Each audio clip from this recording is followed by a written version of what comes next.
There are things in this world we cannot explain, something hidden just beyond our view. Journey with us as we attempt to pierce the veil between our world and theirs. Join us as we pass through the doorway to the dead.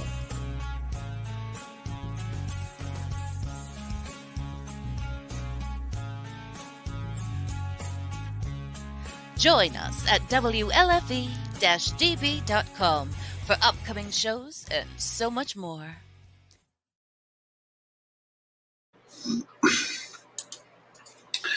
Welcome in, everyone. It is Sunday, September 5th, 2001, 6 p.m. This is the first show of our new day and time. Unfortunately, we could not keep our Thursday slot because, I got to get up at 3:30 in the morning, and it's a little hard to do a show till 10 p.m. and then still make it up in time for work. So we spoke with our producer at the network. He was a very gracious man by the name of Ted Vinson, and he allowed us to switch our day and time. So we will now be every other Sunday from 6 to 8 p.m. So this Sunday is ours. Next Sunday at 7 p.m. is Step Into the Paranormal with Paranormal Inc. And they and us will alternate Sunday shows. So it gives us 2 weeks instead of every week to come up with better guests and plan our content a little bit better to bring you a better show. So we thank you for understanding. We hope everybody's doing okay. We hope you're having a fantastic Memorial Day weekend. Don't forget why we get to have this weekend. Welcome in Pam and Steve of the Gettysburg Ghost Exchange. Welcome in Colette. Welcome in Jerry Soap, or should I say Casey. Jim Kelly from Jim Kelly Spirit Photographers. Our friend Holly Cataldo from Kane. Our buddy John McGinnis. And tonight we have a guest who we've been friends with for quite some time and hadn't actually met in person until the bash this year, which turned out fantastic. We crushed the previous record, and I think we raised a little over $9,000 for those two charities. Plus, all the proceeds from the dunk tank that we had went to Chuck Timbrook and Blackout, and we were able to give him a little over $500. So everything went well. No issues that you recall any issues? No. I think everything turned out great. It was great to see so many people that we hadn't seen in a couple years now. And our guest tonight, like I said, is someone that we were finally able to meet that weekend. He has been an investigator for about 25 years. He had started a team in his home area of Ohio, which is still functioning now that he lives in Massachusetts. And he's traveled all over the country and done some really cool places. Welcome in Kia from New Zealand. Thanks so much. So without further ado, let's bring in our buddy Russ Stiver. There he is. Welcome in, Russ. How are you, my friend? How we doing, guys? Oh, we're in there. We're hanging in there. It's we had to switch our show from Thursdays to every other Sunday because I'm too old to stay up till 10 and then get up at 3:30 in the morning. So, well, you don't have a cigar in your hand, so I mean that's a sign of a good sign. Mm-hmm. This is true. So, we want to thank you for coming on kind of last second. I appreciate it so much. I mean, every opportunity I really appreciate. So, how has things been going in Russ Stiver world? It's been going seen great. All your posts with Pennywise, the new Pennywise. So. Oh yeah. Finally got the full costume going on now, and that'll be making an appearance at the bash next year. Excellent. And we are definitely doing some good things coming up here. I have an event at Wilson Castle coming up in Vermont. Oh, yes. And also have an event in Portland, Maine with Chris Sanders. Nice. So after that, it's pretty much free ride sailing. I'm getting married on November 13th. Well, Again, congratulations. Because dear COVID. So we are actually doing a paranormal road trip and Nice. leaving Massachusetts, going all the way across New York, all the way into PA, stopping to see my mom and dad at the Gettysburg Ghost Exchange, Steve and Pam, and gonna hit some places in Ohio, drive down to West Virginia, and loop back around and come back up. Very, very cool. So are you going to swing over to the Hoover House when you come down? We are. That is on our list. Excellent. Excellent. We were just over there yesterday for the cookout we had to thank all the people who donated their time and efforts to help bring the bash back and make it the awesome thing that it was. I was letting everybody know we raised $9,000, which shattered the previous record. And And I that can't didn't even even count the 500 plus we were able to give to Blackout. I can't even imagine that. I talked to Pam and Steve thoroughly through the weekend, and that was honestly one of the biggest and best bashes they've had. I've been a member of the Bash family, I guess you could say, since the beginning of it, since the inception. Right. And we this year's bash was just absolutely amazing and hands down one of the best and funnest ones I've ever been to. Absolutely. And like I said, it was so special because having that year off, everybody wanted to see everybody. And it just made it that much more special, at least for us, to get back there, raise some money for these great charities, and to get to see everybody, And definitely, for sure. It was one of those things that, like, the entire way there, it was, because it's an 8-hour drive from Massachusetts down to Gettysburg. And the entire way there, we're sitting there in the car listing off the people we haven't seen in 2+ years because of, what we're going through right now. And it's been absolutely amazing. And to see everybody, to actually touch everybody and talk to everybody, it was just have a cigar with somebody. Exactly.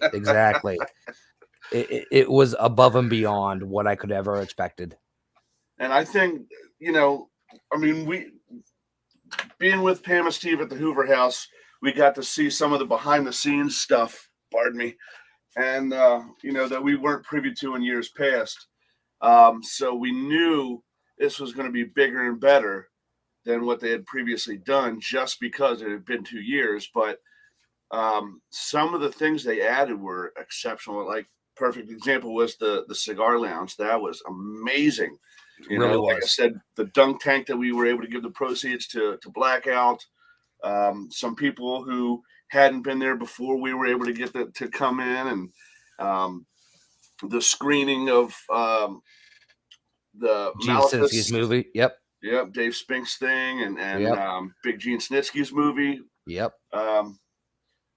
It's now I can understand why Pam and Steve start planning next year's the first Monday after it's over, Dave, you don't even realize they're planning it prior to that year's event. Right. Like, they're already adding on to the next year. And I know my mom and dad really well, and they're very like, I'm an adopted son of theirs, and I don't know how that happened, but I kind of just fell in their laps.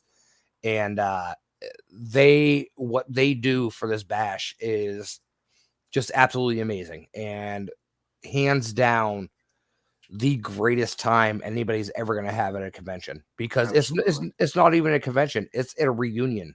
Yep. It really honestly is a reunion for people that have not seen anybody. It's a gathering of friends and family that of like-minded individuals to be who other people want to pay to see, so we can give money to charities.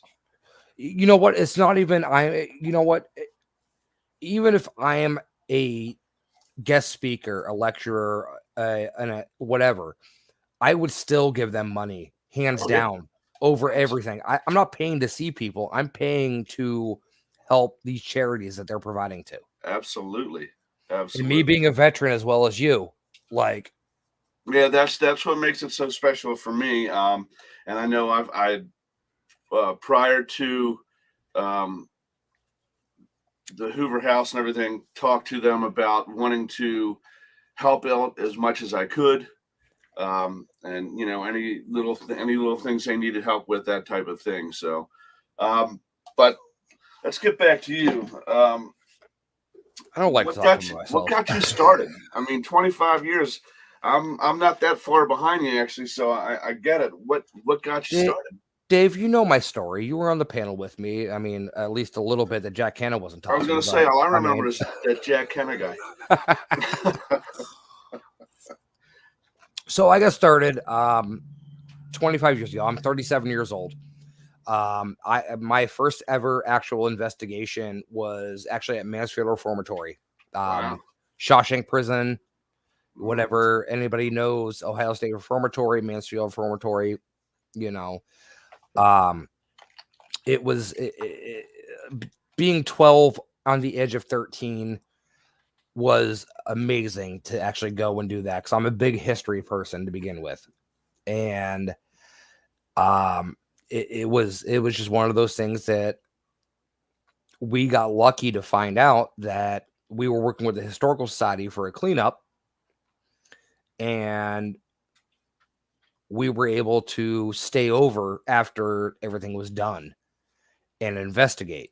And I remember that was actually, yep, I'm smoking now, but 13 years old, that was the first time my dad ever found out that I actually smoked, because I had the absolute living shit scared out of me in solitary confinement. And Oh yeah. I straight ran out of the building, and he found me by the truck, legit just chiefing down one of his cigarettes. Like, and he's like, I don't blame you. It's okay. Yeah. Yep. We've been But there many times. since then, everything's kicked off, and I've had an amazing time doing, traveling everywhere. And, I did a lot in Ohio. Like I said, my parents got me started in this, and my dad's gotten to the age where he is not very mobile. And I started a group with him in Ohio. And I just kind of, I saw the fact that it was going to be a one-man show, if you want to say it that way. Right. I've never once in this entire thing wanted publicity, fame, anything like that. I've always sought out it for my own, I don't want to say educational, but my own Curiosities. Yeah, yeah, for sure. Absolutely. And I saw when I was running a team in Ohio that they didn't really necessarily. Hello. Yeah, wife's picking up dinner. Hold on. But no, I saw in the fact that they weren't really into the whole doing events and doing things and doing everything like that. And I wanted to do events. I wanted to get out there. I wanted to not necessarily make my name known, but wanted to get out there more for the fact of meeting other people. Right. More of a peer-to-peer type of thing. More of a networking kind of thing. Absolutely. And they were not into that. And so I found myself more breaking apart from that and doing my own thing, which has led me to Bobby Mackey's, Waverly Hills. I've traveled as far as I've actually gone coast to coast. I've done Alcatraz. I've done Virginia City, Nevada. I've done the Washout Club. I've done all those places. The Alcatraz thing. Do you gotta get special permission with that through the government now? I didn't really do an actual investigation at Alcatraz. I did one of the self-guided tours that they had, but just being on there enough was just sure. Yeah, well, the amazing. energies are there. Absolutely. Right, absolutely amazing. And it was one of those things that, like, I've been to Virginia City, Nevada 4 times now. Yeah, no, I cut my teeth there quite a few times. That's an amazing place. Oh, that place will leave a part in your heart that you'll never forget. Yeah. Yeah. It doesn't matter. Silver Queen, the Washoe. I mean, Yeah. wherever you go, that place is absolutely 100% one of the most amazing cities because it's like you're being transported back to it in old time. Yeah. And now that's not far from the Stewart Indian School, correct? Well, that's up toward Reno. Okay. That's up toward Reno, but that's where we got the Cashmere's Claw. Yeah, in Virginia City. Yeah, we did. We had years ago when they had that show, My Ghost Story. Yep. We actually the very first episode. We were in a building. It's right there on Main Street in Virginia City, and it's a rug and carpet place. Mm-hmm. And the basement of it served in its time as the Undertaker. Used Okay. to have a chute where they could drop the bodies down. And nothing more convenient. Yeah, guided delivery, I guess. So we did a filming down there, and we picked up very unique. I believe it has to do with the Indian energies, with Yes. the Washoe Indians. But what it essentially was there was an energy ball enters into the picture, and this big blue talon comes out from up above and swipes at the energy and seems to take a portion of it out, a chunk of it out. And then the energy pulls back. Now, the whole clip was just a mere couple seconds, but we slowed it down so you could see it developing. And the owner used to It looked like a bear's paw. That's all I can think like of. a giant bear's paw or something. And the owner would store his carpets down there in the basement. He would go down there no longer. Yeah. He was like, whatever's down here is coming up tonight, and the rest of the inventory is stuck. You know what? I saw a meme the other day of people saying it was on a paranormal site I follow, and it was, what's creepier, an attic or a basement? What was that now? Yes. What was that? What's creepier, an attic or a basement? Oh, yeah. Hands down for sure, a basement for me. Really? Hands down. Hands down. That was my first experience, was in a basement, and it definitely trying to see if I have that video on my computer somewhere that I can play it and let everybody see. Yeah, if you have it, show it up. I know you have it. Here, can you put on a thumb drive, Jim? The Cashmere Squall? Yeah. And then, I know he's got it, so I'll get it on thumb drive and then put it on my. No, I would never believe he'd have it.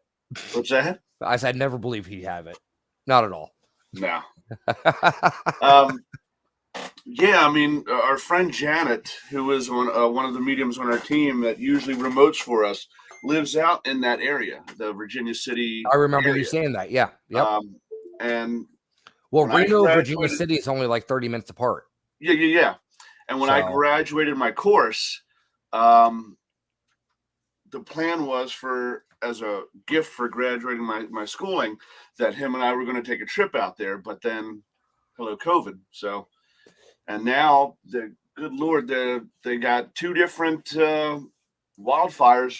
10 miles from her house? Yeah. So down there in Tahoe right now. Tahoe right now is looking really bad. Actually, I still have friends out in California that have actually been evacuated, and it's not looking great for them right now, and especially from last year too. Yeah. So it seems like every chance that we plan something like that, it gets ixnayed, but it happens. That's okay. Yeah. She was going to come out our way for the bash. Yeah. But, some family issues arose that she had to take care of and couldn't make it. And I said, wow, man, it's just things are conspiring. The universe is conspiring against us. Oh, for sure. 100%. I mean, much like every chance I'm supposed to go meet John Zaffis in person for the first time. He lives like 25 minutes down the street from me. You believe his shit? Yeah. Figures. Try that. See if all right, let's see if we can pull this up real quick. Johnny is an amazing guy. Yes, he is. He is just like I can't say better things about him than what I can, because he's actually guided me a lot on my journey as well. Okay, so this is WMV. All files. Okay. Should be listed as Cashmere's Claw. Yep. Let's see if this will go. Oh, let's see it. Your browser is having trouble sharing your video. Happen if the file is invalid. So it's because it's a WAV file. And when you try to share it, they want like MP4 and stuff like that. Now I can convert it. I can do that. So all I got to do is click this. Dave on the fly. Dave on the fly, always on the fly. Drop this in here. And everyone, I'm seeing your comments in the section. I can't comment. I can't type back. Unfortunately, I'm not signed up for StreamYard.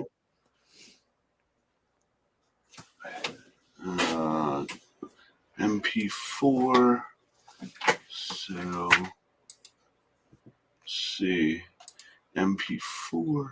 No, we don't want that one. That's Facebook. We don't want that one. We just want MP4. Let's see.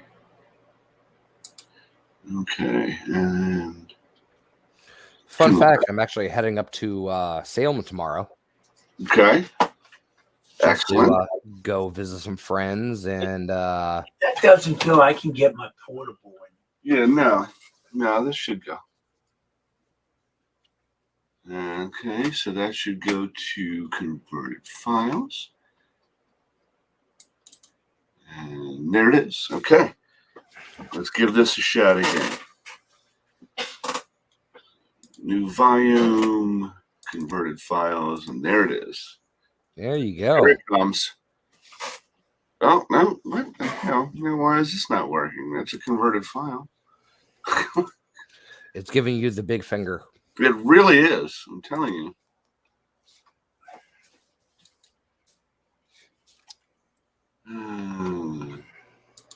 Follow these steps.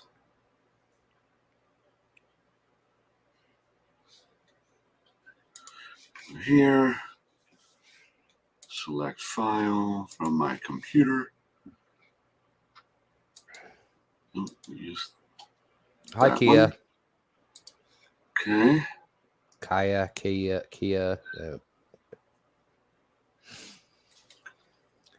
Convert to MP4. Loading. Processing. Finished. Okay. That looks download. like we got a winner. Now download it. Who's giving me the chicken dinner? Okay. Now, yeah, we'll try this one more time. Downloads. Bam. All right, here it comes. Hey. There it goes. Now watch this. This is the slow motion. You've already missed the normal speed. So you see this white energy mass coming in from, as you're looking at the left. What happened? Now what happened? It didn't show. See that? Yep. But it should break it down.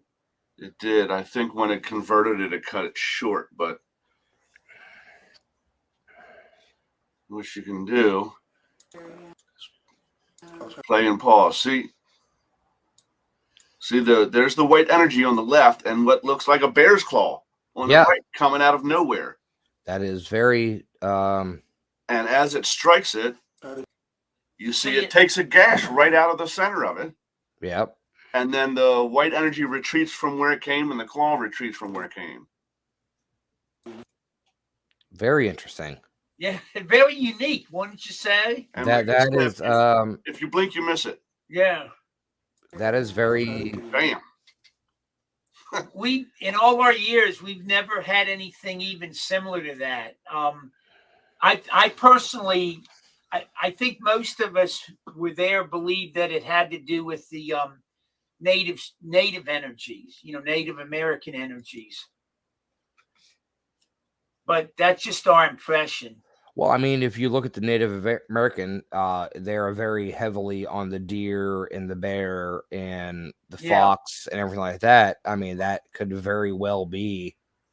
Now, they're in Virginia City at the saloon, the Wasso, in the back area where they store the hooch. that's where they would in the wintertime.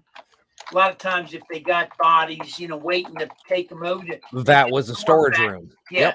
Yep. Yep. And so, Oh, for sure.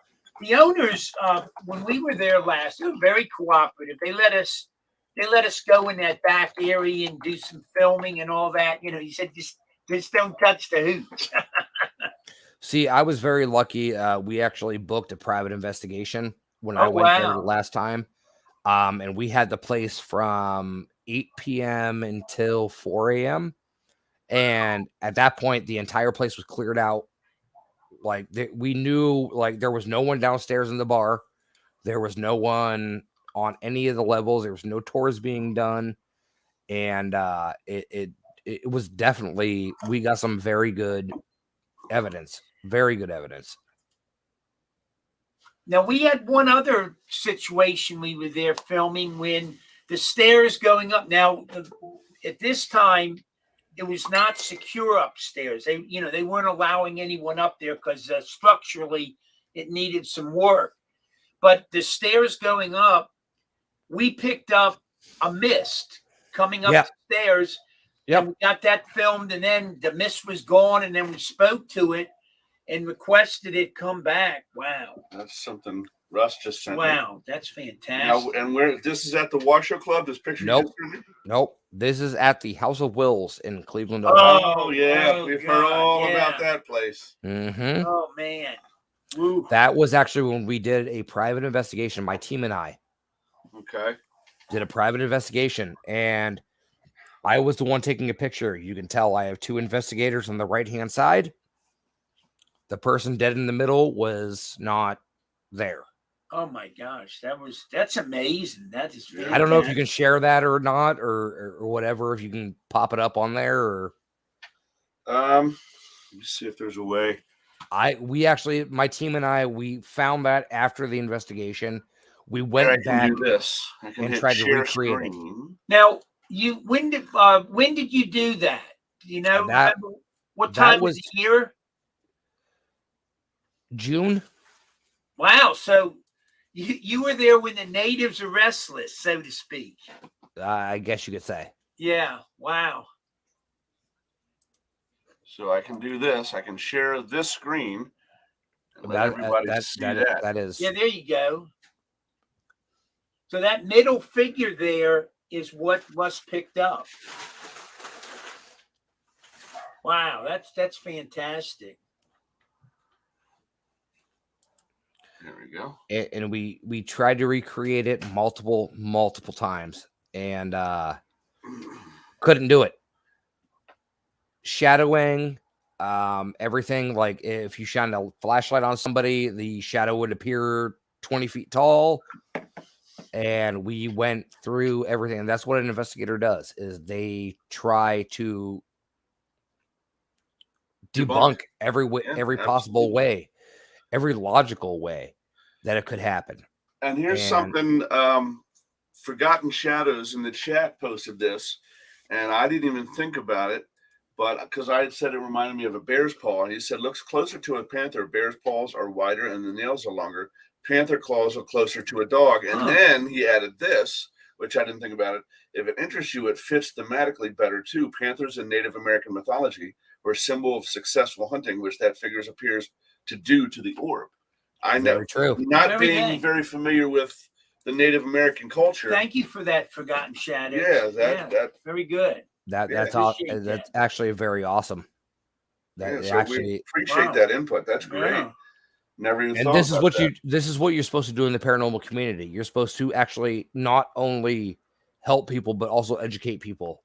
Yes, and share the information, push things back and forth, because as long as I've been doing it, I never considered that. And here's somebody who had way more knowledge about the Native American culture than I would, and it fit right in and helped us out. So good on you, man. That's awesome. Exactly. You know? And that's what it's supposed to be about. Yeah, but what really has the paranormal community come down to nowadays? That you're wrong and I'm right, and you're bad and I'm awesome, and too much backbiting.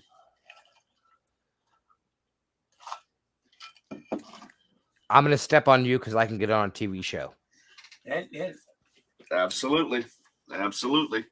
Who cares who I've got to hurt to get there?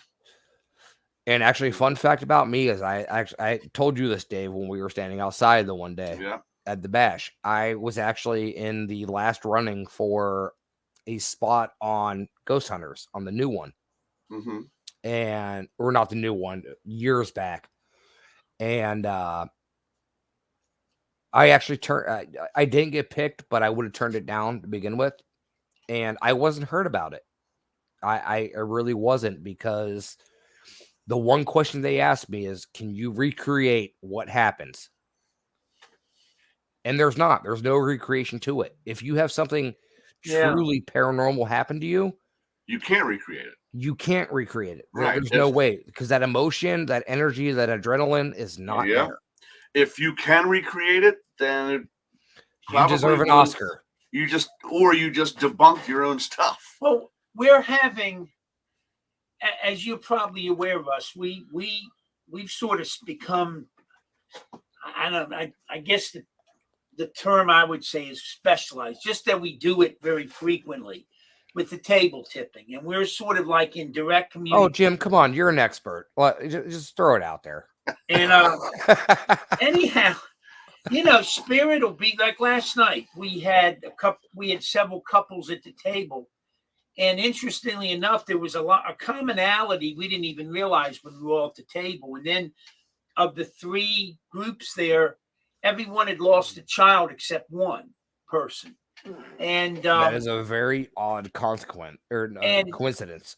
Yes, we had all the children come through at various times for the for the people that lost one, and their communication was very emotional. There was a lot of really very tender, interesting things, a lot of healing in it. But then when Spirit, when it, that takes a lot of energy. Even though we won one EM pump, probably to save us more, to prolong the session a little more, and also to just so it doesn't take as much out of us, the sessions. And at the end, all of a sudden, Spirit's, it's gone. It's like it almost sometimes goes to the limit and it's gone. So I don't even know how you go about trying to recreate that raw emotion and what the people are all feeling at the table. And I think, honestly, at that point, like, you can't recreate that raw emotion. That's one of those things that has to happen in the time. And the problem with it is these people that have gone through it already, it's very emotional for them because they're reliving it. Right. Yeah. But it also helps them because it's giving them closure. Yep. It's cathartic. And it very much is. One of the things it's that we very often do, because of the sensitivity, the person doesn't have to ask questions out. They can ask it in their mind. Spirit will pick it up and react and answer that question. So we've got the table reacting, and the people are hearing stuff in their minds or reacting to. So there's really nothing, if you're recording from a recorder, there's nothing you're picking up. So again, how in the heck do I know? You're not saying anything, but you're having reactions to your questions, and you're having your answers given by your supposed, spirit that's connected with you. And how do you reach? I don't know. For those that think that you're manipulating the table manually to con someone, I guess would be the words. Yeah. That would be thinking that the spirits are doing this. If that's the case, then how is it that I knew you asked some question in your mind, not out loud, and I knew to manipulate the table to answer it correctly? You know what I mean? That would be one of the things. So I'm gonna send you a picture here real quick if I can find it. Actually, so my wife and I, we got married last year on Friday the 13th, 2020, at the Oliver House in Massachusetts, which is haunted. It was actually I guess, like, these people have destination weddings. This was a destination for me, I guess you could say. But Christy Parrish, who runs the Oliver House, she went in the next day. We actually forgot a cooler at the place, and when we went back, I just sent you a text message. Yep. There it is. These words popped up on the Ovulus.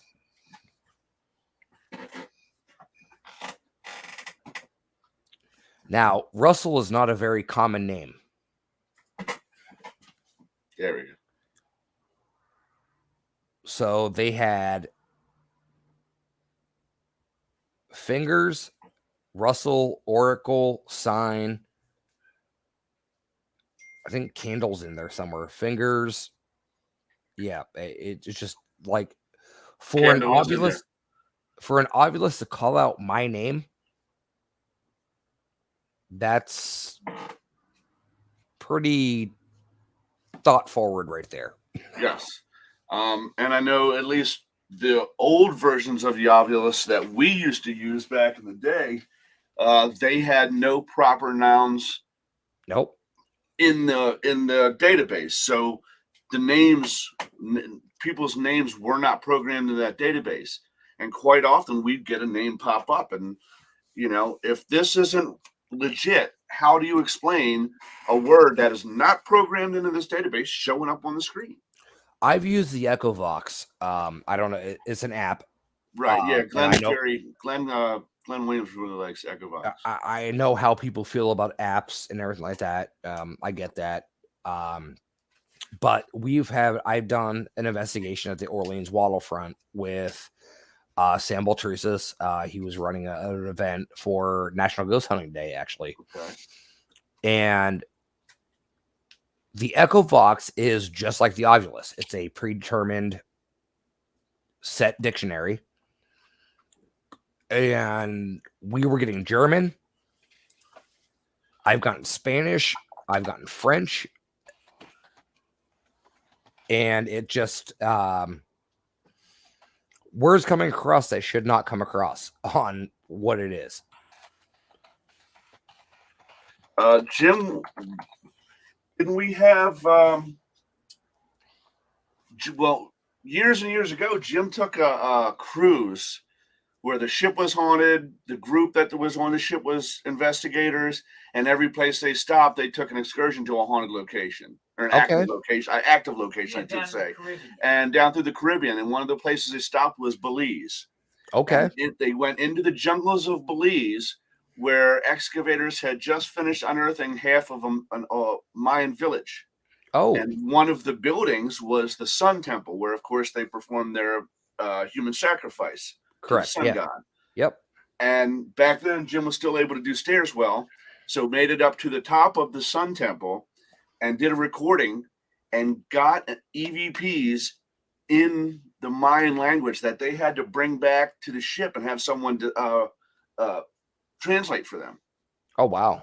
So, see, I've seen that a lot more lately. I actually just had a friend post on Facebook knowing if anybody knew Arabic. Huh. No, I can't say I do. And this was stateside. This was stateside for if anybody knew Arabic, and there was no Arabic related to this location whatsoever. Right. So that leaves the question of, do you believe, and I will say this very kindly because I have had an attachment myself, but do you believe that spirits are looking for a vessel to go from one place to another? Wow. I mean, I think I would be remiss if I didn't think that was a possibility. But at the same time, I think that once they've crossed over, time as we know it is a human physical constraint, which they do not have, in my opinion. So I don't think that they would need that anymore. Now, Earthbound, that's completely different. That's, to me, those are two different types of energy patterns: Earthbound and spirit. Earthbound is what I would call a ghost. It is, for whatever reason, it has not crossed over. It's still Earthbound until it resolves whatever it is that's keeping it there. And maybe those do. I don't know. I think it's a definite possibility. But I think once they've crossed over and become spirit and one with the universe, wherever, whenever is completely up to them. So do you think it is possible for one person to pick up an attachment at one place and then go and investigate another place, and the attachment or the spirit that is attached to them thinks, hey, this is a cool place to be, and come into that place? I do. Absolutely. I do think that's possible. Yes. I mean, I think a lot of these places that we're investigating, because they've now opened up to public investigators, to private investigations, everything like that, an attachment is very hard to tell unless you're in tune with it. Yes.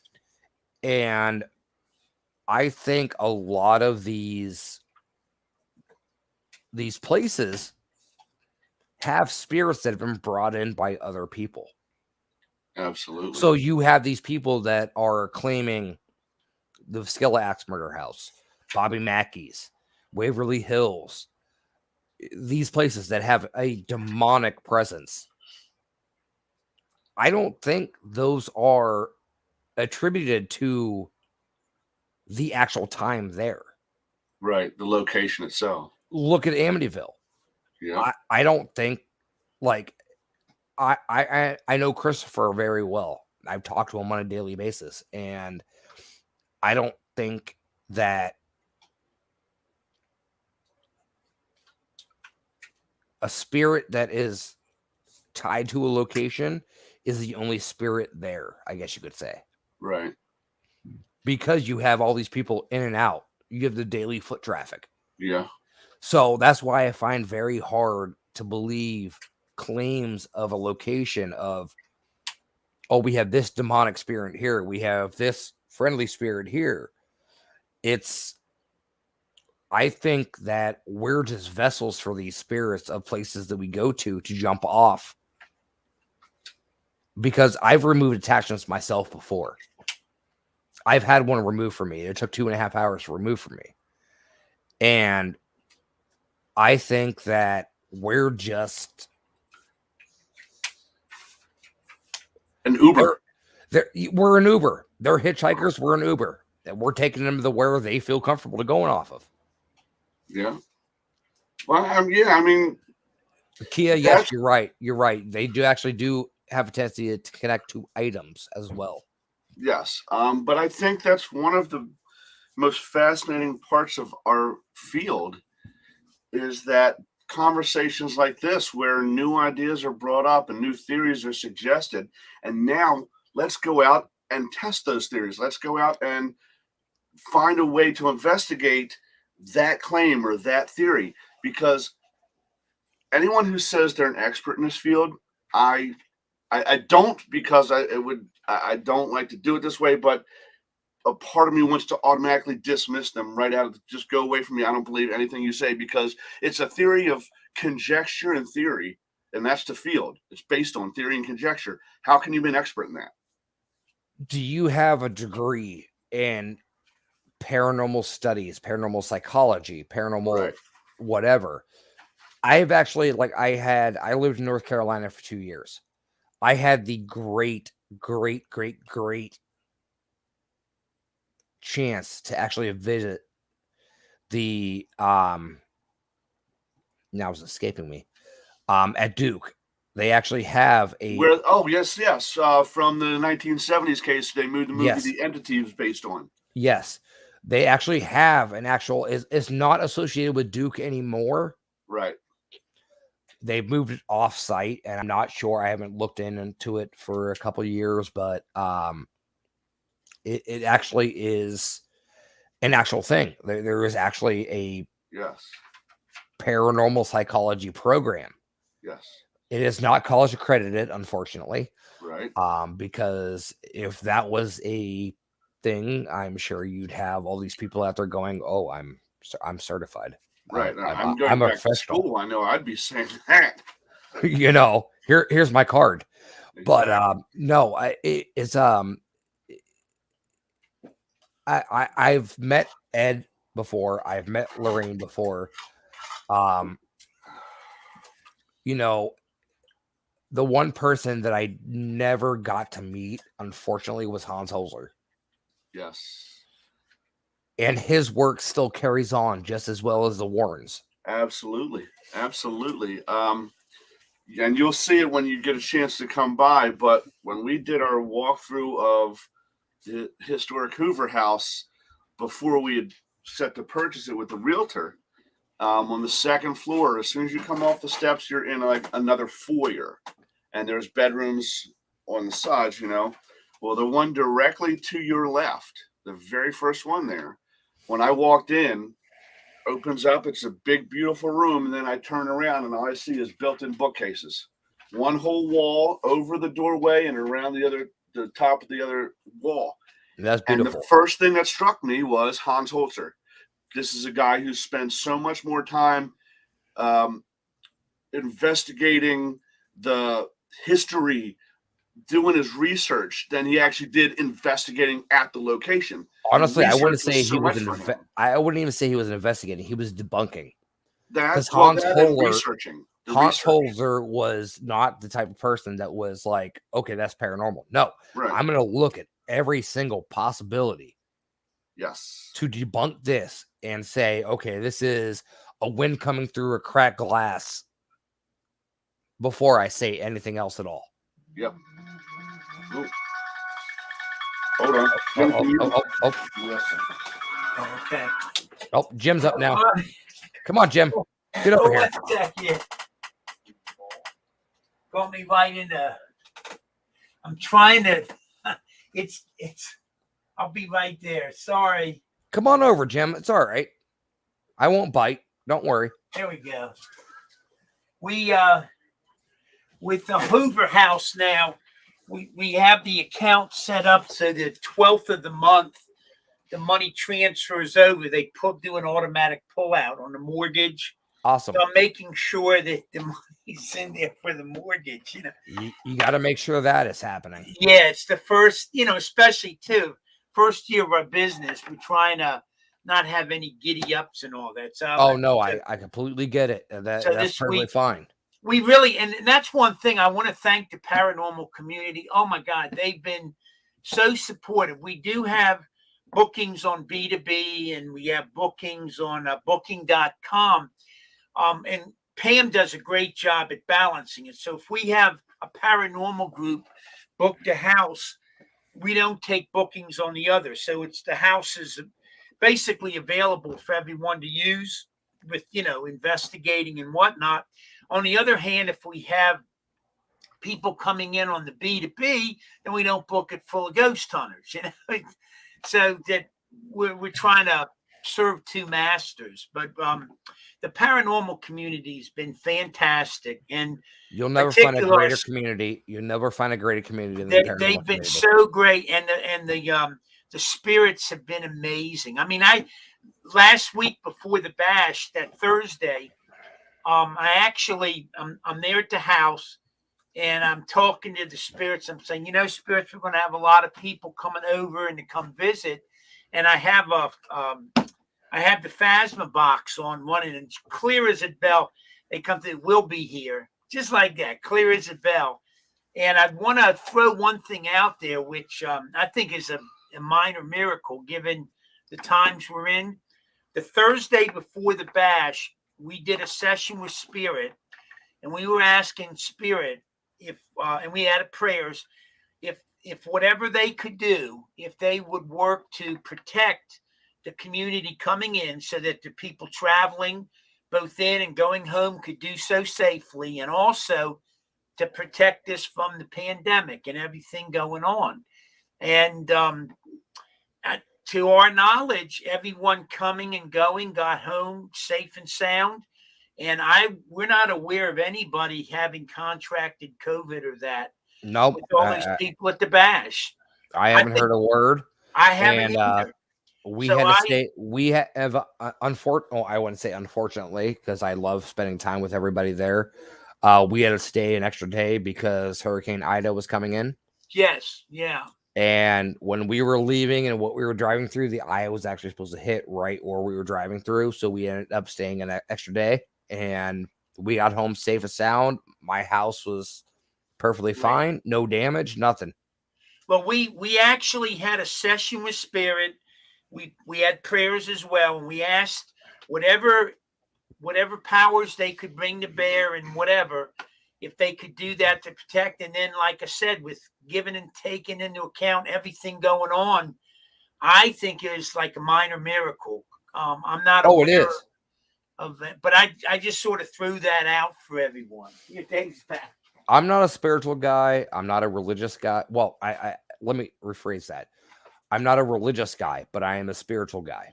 Yes. And definitely where am I St. Michael? Where am I St. Benedict? Always, for sure. So Dave, let me ask you this. All right. Top 5 haunted locations you would ever go to in the world. No finances, nothing. In the world. Okay, just nothing's holding me back wherever I want to go. Okay. Exactly. Let's see. I think I do have a train coming in, by the way.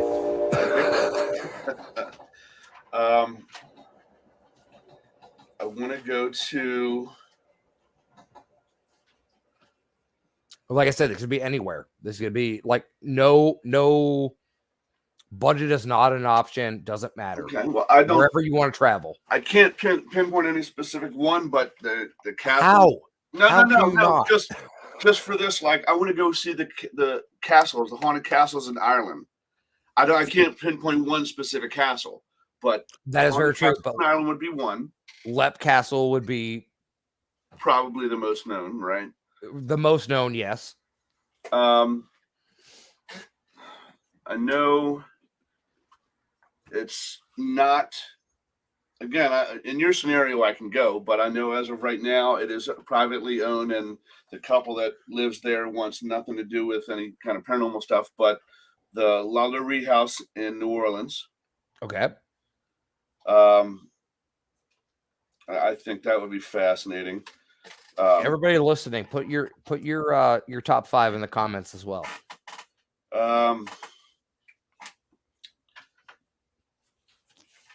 And now again, in your scenario where I can get in there and do a private investigation, the Winchester Mansion. They are very, very tight-lipped about that. Right.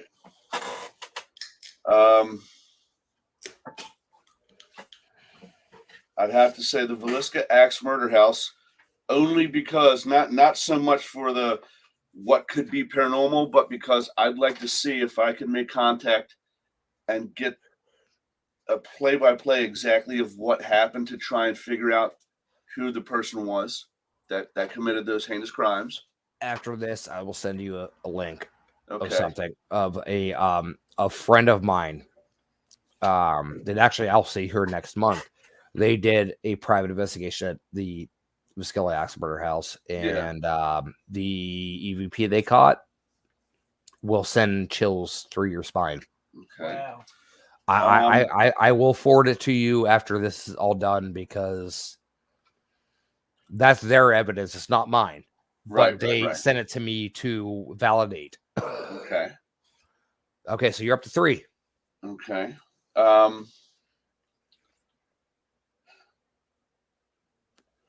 See that you haven't even gone outside the country. I have. Went to Ireland. You went to Ireland. You went to Ireland. All right. I think the Tower of London. Okay.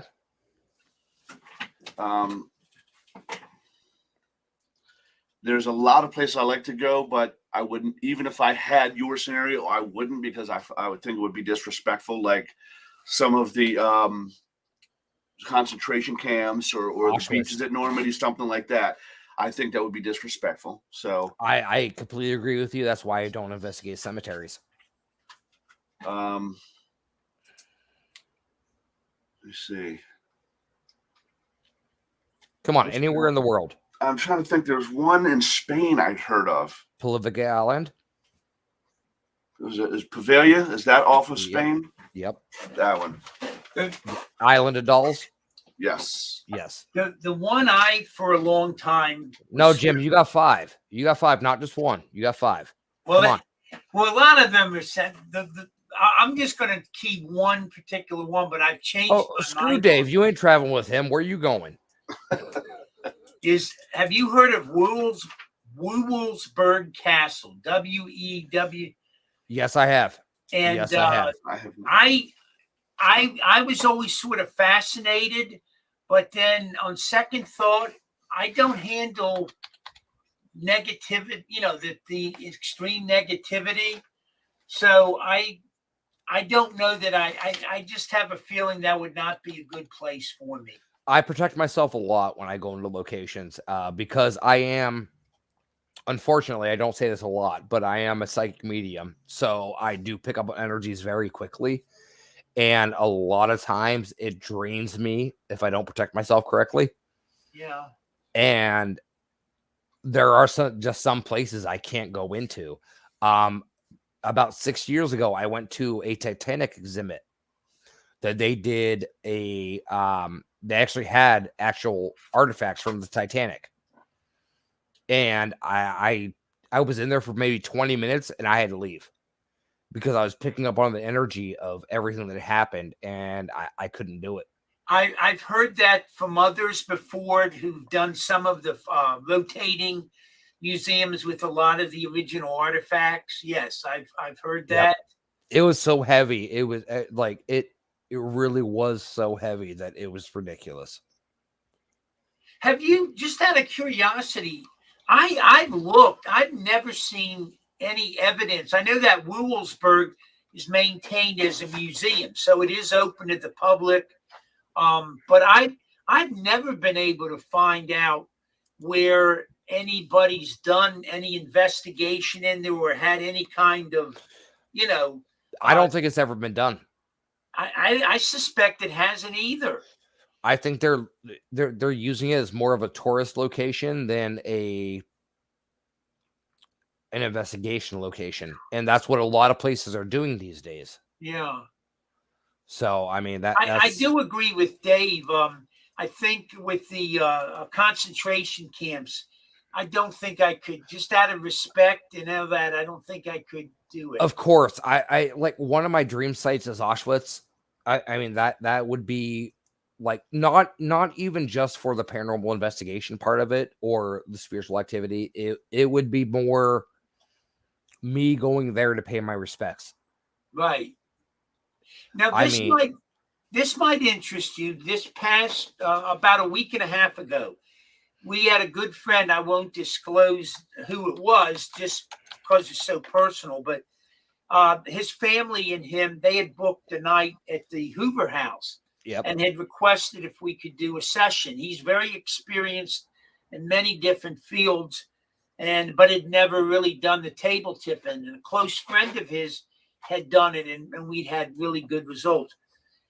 While we're doing it for his wife, she had a relative came through who'd been a victim of the Holocaust as an infant.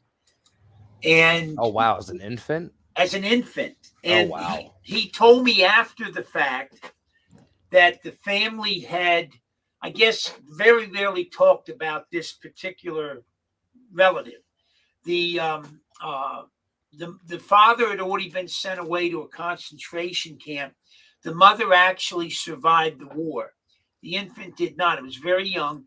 And I guess the family always discussed it in terms like the child had been starved to death. He felt, and he's very sensitive, he felt the child had been actually executed. But anyhow, that child presented. And you talk about starting with zero. I mean, there was no light, there was no Yeah. nothing. And it was amazing. It took about an hour and a half. Everyone at the table was having visions of this escaping, and we had called in angels and all that to help them. And I really do truly believe we got that individual past. You could feel the release, the energy release. That's always the best feeling. That's always the best feeling, is when you feel that energy release of knowing someone's it was crossed over. unforgettable. That's the first time I've ever encountered an energy. That's the first time you ever actually encountered a crossover? From the Holocaust. Oh, yeah. Oh, From yeah. the Okay. Holocaust. Yeah. Okay. All right. And it was something. Like I said, it took about an hour and a half, and I was drained for about 2 days. It takes you down. Yeah, I was drained. It really about honestly 2 does days. take you down. But see, that's the beauty of this field. I mean, I don't believe we're just thrill seekers and all this. No. I mean, there's a lot of therapeutic to all of this. I mean, there definitely is. We can't right the wrongs of the world, but we could try to help it. We can help the eternal energies. Absolutely. I've walked into locations before where I've known that there have been things that have been trapped, that have been held, and a lot of locations now are putting in their disclaimers when you sign the release form to go there to investigate, that you can't cross over a spirit. You can't. We've seen that. Yes, we've seen that at some places. But you know what? There is no form you can sign that can help that. That it happens naturally. Yeah. Like I've legit at a location fell to my knees and started crying because I knew something needed to be crossed over, and I did what I needed to do at that point. Fuck the location. Sorry, language. Screw the location. Screw whatever was going on. But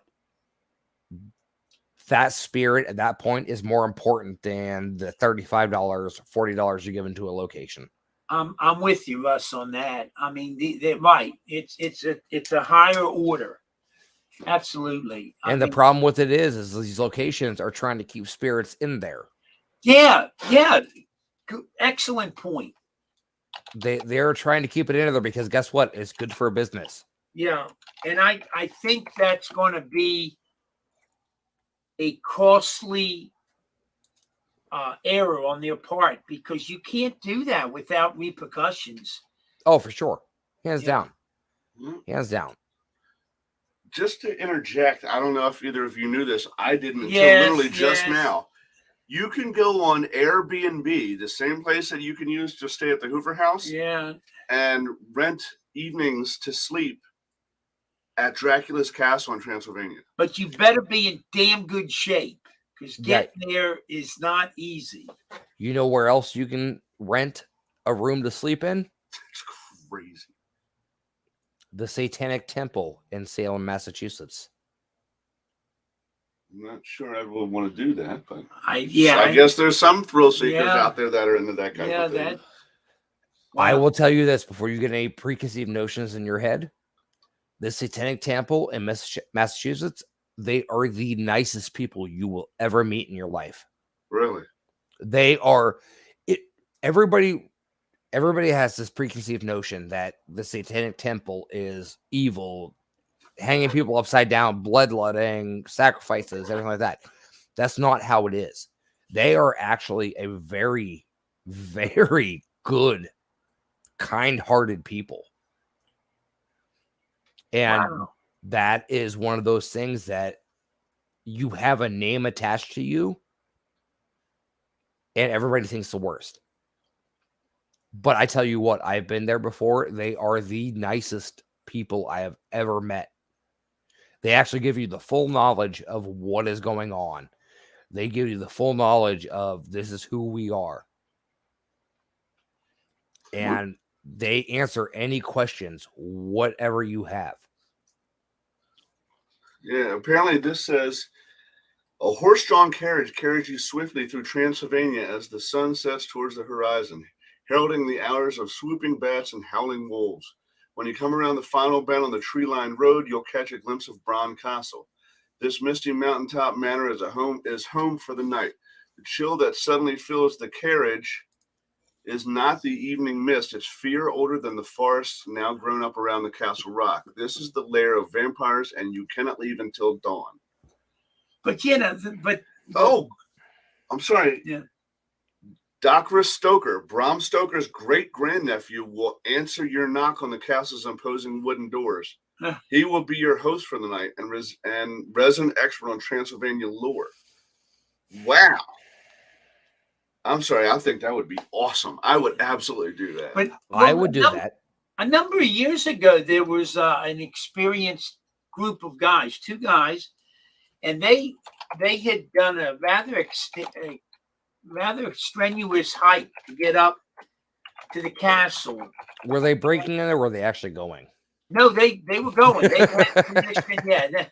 And the thing that was, I don't think they had anything extraordinary happen while they were in the castle, but what they saw, which really was actually scared them somewhat, from the vantage point there, as you're looking down in the canyons, they saw like a pinkish light that was actually tracing through the forest, making its way up toward the castle slowly. And it just kept progressing and progressing. And they watched it and they said it was eerie as hell. And it wasn't, there was nothing artificial. It wasn't like they thought it was like a group of people coming up with torches. It wasn't. And it made its way clean on up. I mean, this was a lengthy process. And finally, as it got up near the castle, it just dissipated. But they watched it the whole time, and they were, needless to say, they were full of anxieties. Well, I mean, me traveling myself, you always have anxieties of places you go to. Are your anxieties preconditioning you to see what you want to see leading up to that location? Yeah. You hear all the stories about, like, stateside here. Okay, so you have these stories of Waverly Hills, Trans-Allegheny, Mansfield. You have all these preconceived notions in your head that you've heard from the stories of. So are you really putting that in your own head and forcing to see what your mind wants you to see? Or are you actually seeing something? Yeah, no, that is an objective, critical analysis of what's going on. Absolutely, you have to take that into account. I'm not saying they're wrong. I'm not, right. Not at all. Right. But like, for me, like, I heard the first time I ever investigated Waverly Hills, I had all this build up in my head because I heard all the stories. I watched all the shows. This, that, everything else. And when I got there, I spent 9 hours inside that building, and it kind of fell flat for me. We didn't really have a lot happen. Rolling Hills Asylum in New York.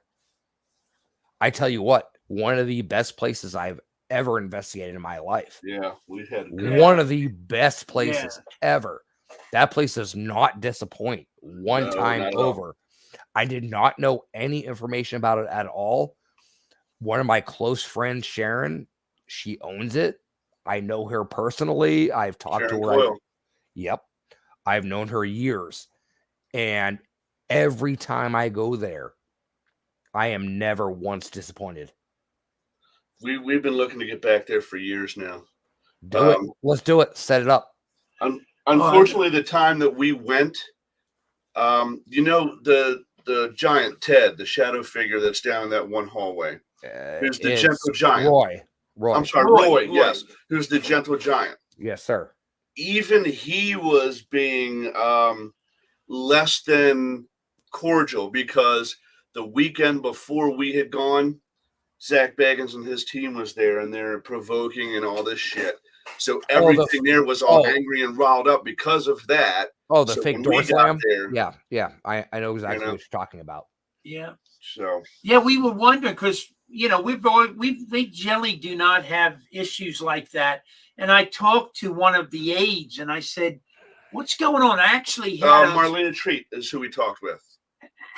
a situation where I was using my divining rods and it sort of swept me into this one room where they had one of those pick and plays set up, pack and plays. And I just sat down there. It's at the very end of the Shadow Man Hall. Second floor to the right. Yeah, so if you're sitting there at the end of that hall, at the end of the hall to your back, and you're looking back towards the stairway, the only light you have is from the exit sign, and you can just watch the shadow people go back and forth. Yes, sir. He was in the room at the end of that hallway. He goes down. It's the second door from the what's the word I'm looking for? The not the atrium. Right. So second door on the right hand side. Yeah. Where I was, he was on my left. But I was sitting with my back towards the end of the hallway looking at the stairway. Looking down the hallway. Yep. Right. And he was in that room directly to my left. And he set his divining rods on the edge of the pack and play to get some equipment out. Had his recorder running. I was sitting down the hallway in a chair staring down the hallway. I had my recorder running. Was the wheelchair still sitting down there? No. Okay. And he said, "Do you mind if I do some recording in here?" Something to that effect. And you heard this whoosh, and you heard like some kind of nasty growling thing, and then a voice that says, "Not in here." And I get on mine. The only thing I picked up was this cling, cling, cling, cling, cling, cling, and me saying, "What the hell was that?" And Jim saying, "Where's my divining rods?" He picked up the voice in there saying, "Don't record in here," and throwing his rods out of the room. I got his rods hitting in the hallway at my feet. So that's how angry they were. And okay, so I'll give you a very good, interesting story about Rolling Hills. My wife and I were up there 2 years ago before all this COVID hit. And we were there. I wasn't even a speaker at the event. Because who I am, I promote and help everybody else. So we actually bought tickets for this event. Went, drove ourselves, whatever. So we were in the kids' room on the first floor, excuse me. And we sat down. There was a group of like 4 of us. We sat down, got on the Echovox, and started, a session. And I kept seeing something out of the corner of my eye. Shadow passing down the hallway. I'm like, okay. So I got up from the group. I went out to the hallway. No one out there. So I was thinking, because this was like kind of the kids' ward, that I would tell the nurse or the orderly, whoever was looking over them, "Hey, your kids aren't in bed right now." "Yes, they are," right across the Echovox. I'm like, "Nope, just saw one run across the hallway." "No, in bed." Okay. So I peek back into the room. "How many kids do you have here?" 11. Okay. What are their names? Shit you not. Listed out all the names of the kids. Wow. Every single one. And I'm like, "Well, one's not in bed." "Yes." Like, "Nope, just watch one run across the hallway." "In bed." Done. And I'm like, okay, we're all set then, I guess. So wow. Yeah, that Rolling Hills is a location for me that has never once. I've been there, I would say, a dozen times, and has never once disappointed me at all. It is a location you can go to and completely know you're going to get activity. Yeah. And that's the problem I have with these places anymore these days is people are like, come to my location, you're going to get activity. I can guarantee it. No, these aren't circus animals. See, the Bel Air house is like that for us, I think. I've never been to Bel Air. I lived in Ohio for 27 years of my life, and I had never been to Bel Air house.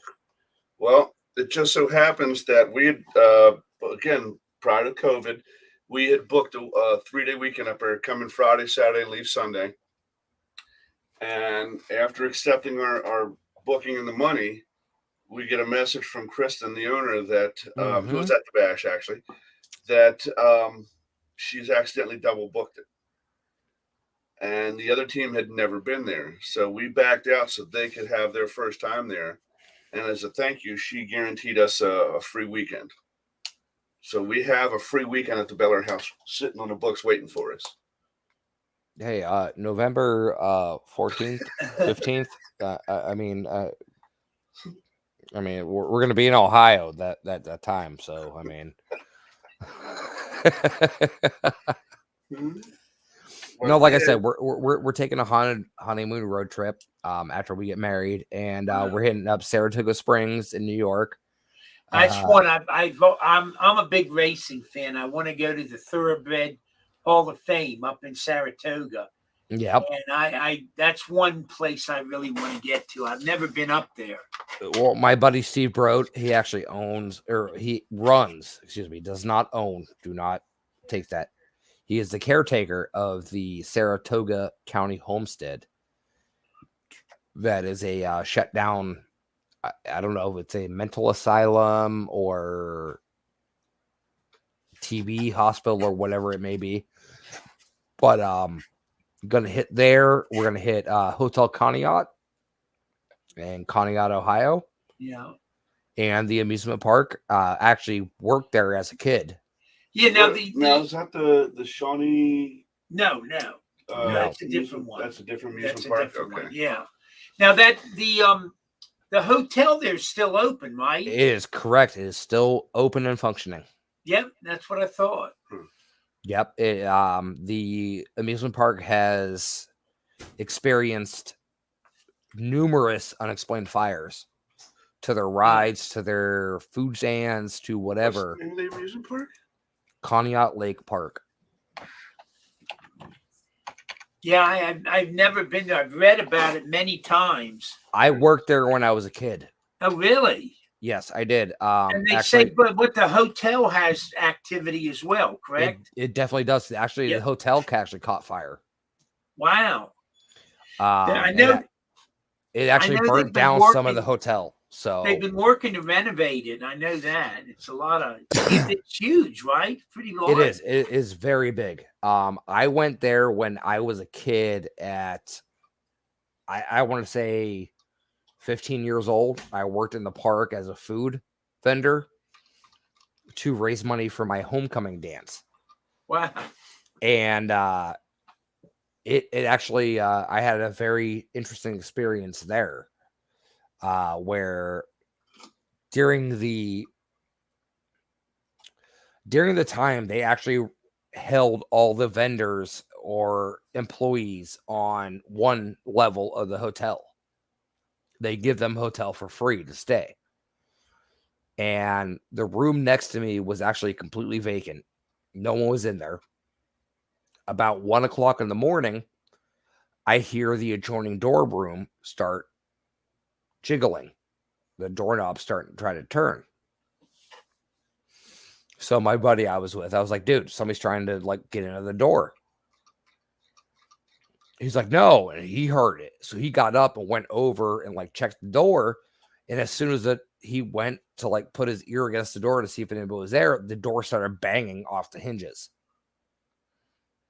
Him and I both ran out of the room, went down to security, and we're like, there's somebody in the room next to us that is messing with us. It's great looking. Oh, it's an amazing hotel. It's right on Lake Erie. It's absolutely amazing hotel. And We went back up with security. There was no one in the room at all. Lights completely turned off. All the beds were made. Everything. But the problem with it was there was an imprint of somebody that was laying in the bed. I'm talking pillow print, head, Wow. bed, everything. And I'm like, all right, I'm out. This was before I got really heavy into investigating. And I'm like, I can't do this. What is it? These old like an old amusement park or some of these old asylum. There's just something that draws me. I mean, I don't know what it is. It just fascinates the hell out of me, and it's a natural draw. It honestly is. I mean, in Ohio, where I grew up, there are actually 2 amusement parks. There's SeaWorld and Geauga Lake, actually, that got bought out by Six Flags, and it's actually now just an abandoned property with all the rides still sitting there.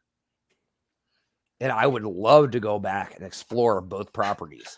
Okay, so but they're very Western Pennsylvania. Okay. Western Pennsylvania. Yeah. Who we have? No, the history of the Conneaut Lake Park. It's opened in 1892 as Exposition Park, located on the west side of the Conneaut Lake in Western Pennsylvania. Mm-hmm. Yes, sir. Wow. We have a place not far from the Hoover House called Penn National. Okay. And it used to be a popular area in the summer because, I guess with the elevation, it was always a little cooler in the summer, and they had swimming. They had a rather large established hotel there. And there's not a lot left to it anymore, but those old places like that were once a portion of most people's lives, back Coney then. Island There's a residual energy in those places. Well, I mean, like, look at the places of these ones that don't exist anymore. I mean, it's not even just amusement parks. Look at Buffalo Central Terminal. Yeah, that's nasty. Sorry. That was perfect timing. That was actually perfect timing.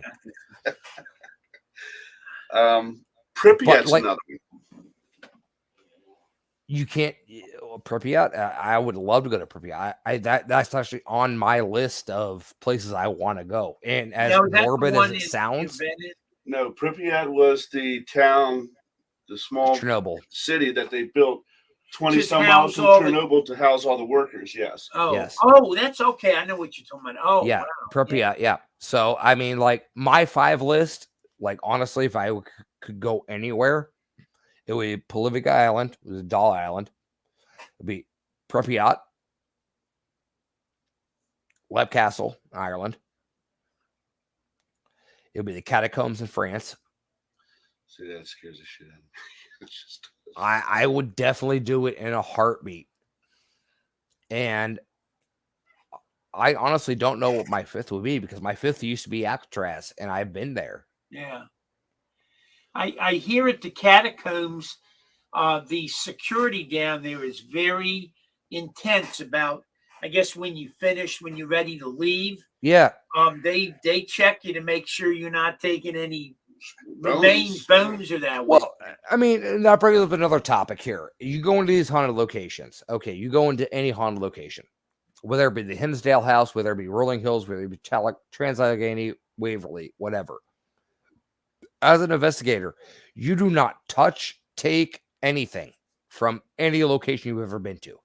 Right. You don't do it at all. Plain and simple. That is my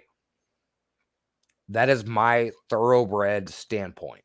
Like you leave the location the way you went to it. Right. Absolutely. And I've seen people take shit from places, and it's not it never ends. Not even the ramifications of it, of like if it was a haunted piece or whatever. But these people that own these locations are trying to restore them for the history purposes. Correct. And you're taking away from that. All right. Well, we were supposed to do it about 20 minutes ago. Let us take our one commercial break, and then we Do come it. back. I got a question to ask you myself. So All right, man. we will Bring be it. right back. Sounds good. WLFE Digital Network is now on digital television. If you're into ghosts, Bigfoot, UFOs, and the creepy, then WLFE has a TV channel for you, Paranormal View. Watch all of your favorite WLFE video talk shows on one channel. Shows like Paratalk Radio, Step into the Paranormal, Skeptical Help Bar, The Creepy Parlor, and more. Looking for something else? Do you support the LGBTQ plus community? WLFE has brought all of their LGBTQ shows like Inside the Drag Closet, Everything Yet Nothing, Across the Pond, and Rainbow Soul all into one place. A new TV channel called LGBTQ Friends. The third channel is a Variety Unlimited. Here you'll find a wide variety of talk shows you know and love, like Just Cindy, Card Pulls and Coffee, Real Talk with Dom, The Bipolar DM, Meet the Author, and Movie Review 5. The best part of watching these shows is that they're all available to watch at one location, one website, WLFE-DB.com.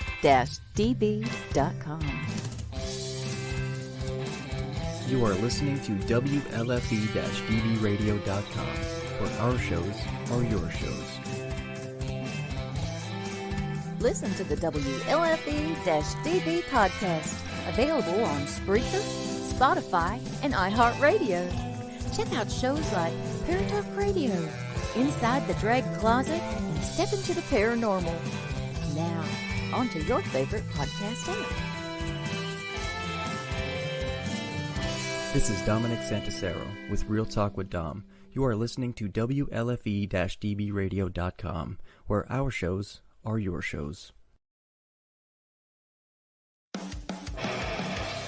Hey guys and dolls, this is Casey DeVille, the better half of DeVille Inc., Baltimore, Maryland. If you're ever in Baltimore, stop in and see me and Tony. Invisible Bree, 5920 Eastern Avenue, Baltimore, Maryland, 21224. Give us a call if you're in the area, 410-400-9641, or look us up on the web at DeVilleInc.com. DeVille Inc., where we specialize in you.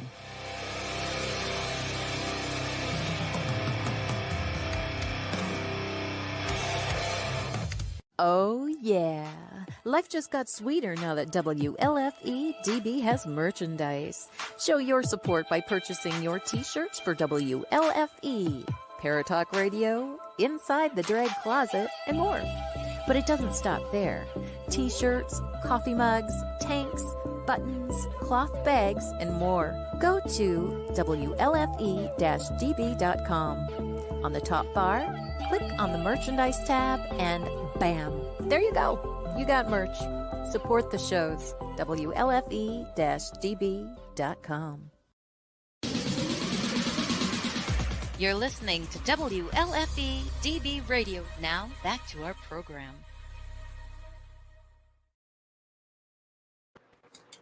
All right, and we're back. And we're back. So my question to you is, and you had mentioned it, and I didn't want to bring it up because it's been so publicized, but you mentioned it, so here we go. Since the big to-do in 75 and so on in Amityville with the DeFeos, and then, of course, the Lutzes after that, has any of the owners of that location since then experienced anything? I don't know. I heard the one family in the 80s that spoke up said they hadn't had anything, but it has not been mentioned. They changed the front of the house, so it was not being recognized. There has not been any reports since then. And of course, you know the Warrens' infamous photo of the ghost boy on the stairs. Yes. Yeah. And I heard someone try and debunk that by saying it was one of the cameramen, and he was setting up something in that room and was on his knees and leaned out and looked over. I don't buy that. That is a little boy. If the cameraman was from Willy Wonka, I would believe it. But Right. I mean, honestly, my point of it is like that picture is one of the most highly regarded pictures in the paranormal community. Absolutely. And I think that no one's ever going to be able to recreate it. The people that bought the house is the same kind of people that bought the Conjuring house. Right. The Conjuring house, they're just taking advantage of it. The Amityville house, they're choosing to put that behind them. Right. So unfortunately, that was one of the big things. And I've heard from numerous reports that do not stop at the Amityville house. They'll allow you to take pictures, but don't travel onto the Great yard. distances, right. Yeah. So much like the people, like I said, Jim was down in New Orleans about a year before COVID broke, and was walking down the street and happened to walk right in front of the Madame Lalaurie house that I said is now privately owned, and it's an older couple. I guess he said somewhere mid to late 50s, and they were sitting out on the balcony enjoying, a tea or a coffee or whatever they were drinking. And as people would stop and take some pictures, it was kind of this. And inside they wanted nothing to do with it. And I can appreciate that. It's your home now, and you know what? I get the people that you and I are a different mold. We're a different breed. Mm-hmm. We look at locations and is it haunted? What is history? Yes. Things like that. And these people, honestly, these people that have bought Amityville, all these places around the country that have bought them up, the history. You're not stupid. You know what the history is behind it. You know what ramifications that come from it. Mm-hmm. If you're going to buy it for a private residence, okay, great. Make that clear. Don't be vague about it. Yes. It's just like I was out in San Francisco and I took a picture of the Full House, and the people that owned it actually came out and were like, "Yeah, this is the house." Like, okay, if you're gonna take pride in it, take pride in it. If you're not, then don't get pissed off. People know their history and do the research. Yes. Yeah. The first time my wife and I ever drove past the Conjuring house, it was actually owned. This was prior to them buying the new owners buying the house. And there were cameras posted everywhere. I'm doing the show. There were cameras posted everywhere of no trespassing, whatever, Right. And now they're like, yeah, $100 a night, come stay. So it leads up to the whole fact of what are you actually buying this property for? Right. And see, that was the thing when we, like I said, when we first took our initial walk through the Hoover house, we knew the history of it being a private residence, a senior living facility, as well as an upscale restaurant. We had no idea if there was any activity. Now, being that it was a senior living facility, we suspected that there may have been seniors who passed on in there. Couple deaths and that here could and there. lend to it. But we had heard no stories or anything like that as far as paranormal activity in the location. But while we were doing a walkthrough, Jim went up on the second floor in the back side by himself.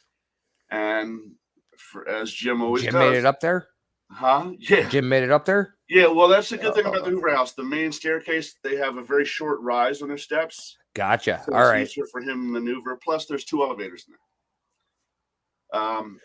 And he had his recorder running, as he always does, for whatever reason. Hey, I'm the same way. Don't judge. No, I'm glad he does, because many a year ago he didn't, and we missed a lot of shit that we both witnessed and didn't get it because he didn't have his camera or his recorder running. But he got an EVP that said, "Is the deal done yet?" And so he hurriedly came back down to us on the main floor and was kind of motioning us over away from the realtor so as to not give away his hand, and was basically like, "We have to do this." they're asking me if I've got the deal that we have to now, you know? Yeah. And it's turned out for the best. It really has. It really has, honestly. Like, I mean, I've seen Steve and Pam post about it, We and couldn't have better business partners. no, never, ever, You know? ever in your life. Because the pride and the care that those two put into that place. I mean, Pam, it was not like she just said, okay, this box goes there, we'll unpack, put stuff away. She went room by room, and she didn't start Yep. another room until she was done with this room and happy with the way it turned out. That's And the way now Mom she's is. added stuff as she goes, but, you know, I mean, Yeah. it was painstakingly obvious how much time she put into making that look the way it does. Okay, so I got a question for you. Okay. So we all know Ghostbusters. 4 members. Yes. Besides for the original 4 members of the Ghostbusters, who would be your Ghostbuster team?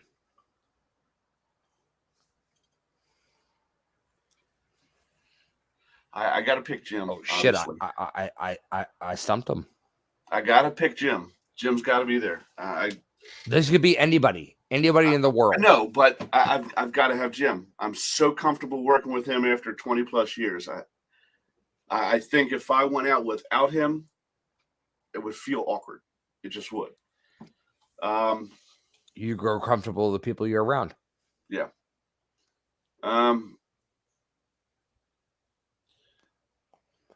Oh no, the interviewee has turned into the interviewer. Yeah. I wasn't prepared for this, obviously. I think I'd have to, and now again, this is someone I've never investigated with in any way, shape, or form, but I think I would like to bring along Sean Austin. Okay. So it'd be me, Jim, Sean Austin. No, you're not included in this. Oh, I'm not included? Okay. No, you're not. So you have 4 select. Okay. So you have Jim and Sean Austin. If I'm not, then Jim doesn't have to be. I'd like Sean Austin. Okay. I would like yourself.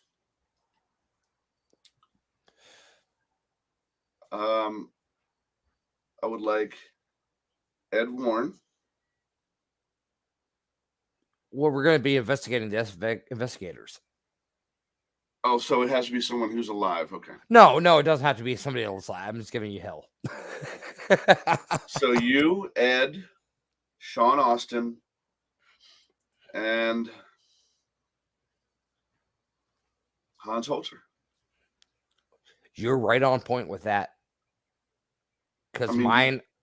Can you do a proper investigation with all the history and the research without having Hans Holzer on there? Okay, so I'm going to hit you with one here. I'm going to do Hans Holzer, Ed Warren,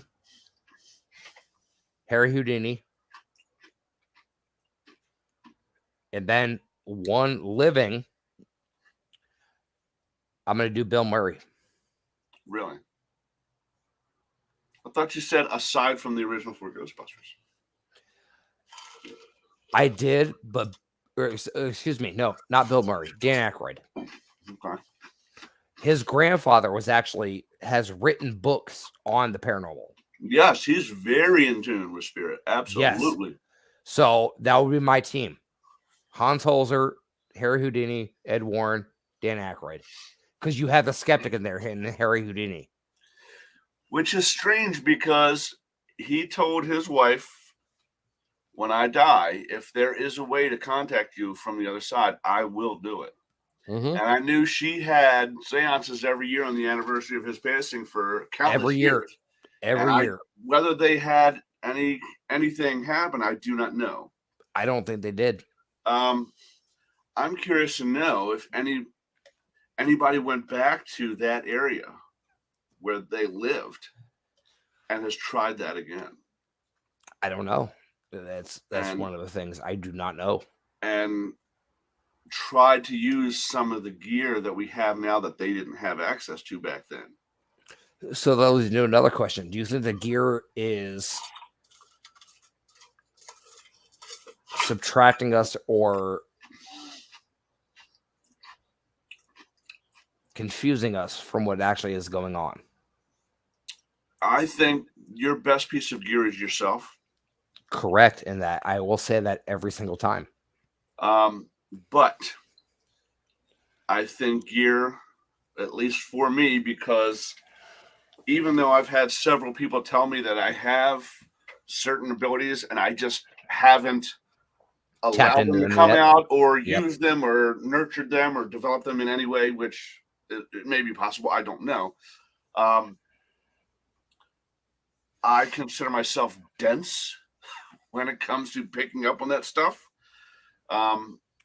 As in dense, do you not believe in it? Do you not trust yourself? No, dense as in very rarely do I walk into a room and feel or pick up on something. So you don't trust yourself enough to be able to do that. Right.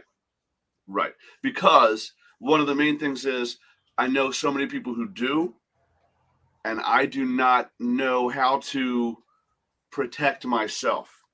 So I have a fear that if I was to allow that to come through, I wouldn't know how to stop it. I wouldn't know how to protect myself from it, and things would get wildly out of control. And if it happens to me, that's fine. But I still have to come home to a wife and 3 little girls. I completely get it. My wife actually has video of me that things I have picked up on and actually have hitchhiked with me home. And I am the type of person that just out of nowhere snaps and can go right into a channeling mode. Mm-hmm. And my wife is really the only person that can really bring me out of it. And she has recorded me. She knows when it's going to happen. And she always has her phone out to record me. And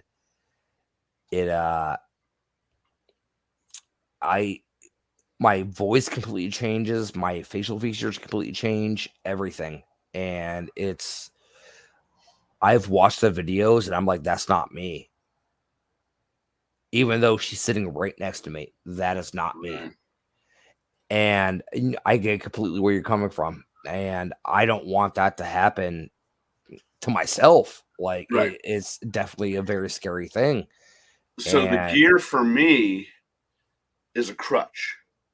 I use it so I don't have to do what people like yourself can do because of those fears. If I had any kind of training or mentorship as far as developing those things, I probably wouldn't use a lot of the gear I use now. It's like me. The other part of it too is I use it for validation, because there are certain times when I know I just saw something or I know I just heard this voice. Yes. Let me go back and check this camera or check this audio and see if it was picked up. So I know that what I heard or saw is captured. Okay, how do you explain that? Yeah, now I've got something to validate. Oh, pardon that. That's somebody's cooking. I was gonna say, is the wife burning something? Mother-in-law. Aha. So now I'll let you talk and I'll just mute until they get that taken care of. No, but I honestly think, like, I agree with you 100%. Yourself is your best piece of equipment. It really honestly is. And it's one of those things where I don't think a lot of people are comfortable with, because it's the high school stage. It's the, oh, I can do this. Right. I'm afraid to say I can do this. Right. And you know as well as I do, there are a spit in the wind of people saying, I'm a medium, I'm a psychic, I'm this, yes. I'm that, I'm Absolutely. That, I'm this. And it's one of those things where you just, if you know, you know. Yes. Now, It doesn't need to be validated. Like I said, there has been times here and there where something. I'll give you an example. We were in Penhurst. Hey, Jim. And it was all four of us. Haley was with us, and Janet had come in and went with us. Yep. And the group that was there hosting was walking around, and I don't want to say they were testing Janet, but they were kind of like grilling her. What do you pick up here? What do you pick up here? Just to see if she was picking up on anything that matched the history. Yeah. And I was filming, basically. I was cameraman at that point. And we went into one specific area, and out of nowhere, I got this horrible sharp pain in my right ankle.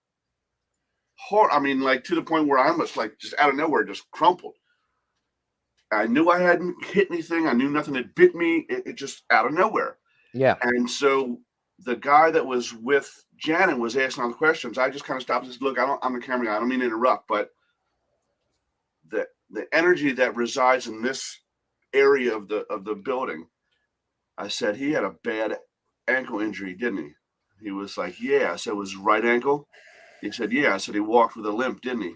He said, yeah. How'd you know that? I said, because I just got a horrible pain in my ankle. I knew it came out of nowhere for no reason. I had to say something. Exactly. You know? So well, see, that's like when before she was my wife, she came down. It's coming up on 5 years now. I took her she came down from Massachusetts to Ohio to visit me. And her first ever prison investigation, you could say, was at Mansfield. Okay. Because I knew everybody there. Right. So we went on a private investigation there. And like I said, I knew the jail like the back of my hand because I'd been there so many times. I knew the entire history of the place, everything. And when the people that were leading the investigation were like, "Oh, we can go up here," and I'm just like, "No, we're good. We're all right. We're gonna skip the entire tour and everything like that." Yeah. So, like through the night, she had seen some things, she heard some things, whatever. And I was testing her because she told me that she had abilities and everything like that. And I was like, all right, I'm just gonna, in the back of my mind, I'm like, I'm gonna test you. So I took her to a location in the prison above the chapel. Oh, yes. And that narrow stairway through the wall. Yep. Yes, sir. Yes, sir. You are familiar. So I took her up there, and she immediately grabbed her chest and bent over. And she's like, what is this place? I'm like, oh, this is where, the sick patients come and watch the Sunday church services, And she's like, I got to get out of here. I'm like, okay. So we go down. About like 2 hours later, I ask her, and I'm like, so you kind of felt some things here. I'm like, most notably up in that area. She's like, yeah, what was that? She's like, it hurt my chest. And I'm like, okay, well, that was the area where the people that was diagnosed with TB would come to have Sunday church services. Right. And she's like, are you kidding me? She was so pissed at me. But it validated for me that she could actually pick up on things. Yes. I mean,